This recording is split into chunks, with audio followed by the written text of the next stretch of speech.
কেমন আছেন ভাই? কি করতেছেন? আলহামদুলিল্লাহ ভাই, ভালো আছি। আপনি ভালো আছেন? হ্যাঁ এই তো ভাই, ধুন্দুলতা করতেছি। ভাই, এখন ধুন্দুল লাগাবো না? এখন ধুন্দুল লাগালে কি শীতের দিনে ধুন্দুল হবে? হবে ভাই, আমার তো ধরেন বেশি ফলনের দরকার না, আমার ফলনটা একটু কম হইলেই চলবে। কারণ আমি হিসেব করে কোনটুক, এটা আপনারা জানেন সকলে, এখানে ডাটা ছিল নাকি? জি। ডাটা ছিল, আর আলহামদুলিল্লাহ খুব ভালো টাকা আমি বিক্রি করছি এখান থেকে। আর বেচা শেষে অবশেষে কিন্তু ওই যে অল্প কিছু ডাটা আমি দেখা যাচ্ছে বিছন হিসেবে রেখে দিচ্ছি। কারণ এই বিছনটা আমাদের কানাইপুরের নাই, সেজন্য মূলত আমি রেখে দিলাম। আর এখন যে ডাটার ভিতরে আমি কিন্তু ধুন্দুল লাগাইছিলাম, মায়ের গেছে, আর কিছু গাছ আছে, দুই একটি গাছ আছে। আর আবারও কিন্তু আমি চাষ করতেছি কিসের জন্য?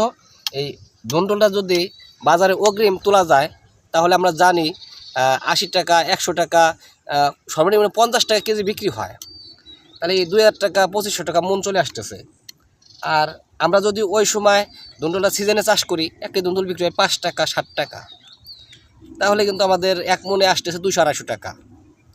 তাহলে আমরা এক মন বেচতে পারতেছি এখন 2000 টাকা, আর ওই সময় আমরা সিজনের সময় বেচবো হলো 200 টাকা। সেই জন্য ভাই আমরা মূলত অগ্রিম চাষ করলাম। ঠিক আছে, লাগান।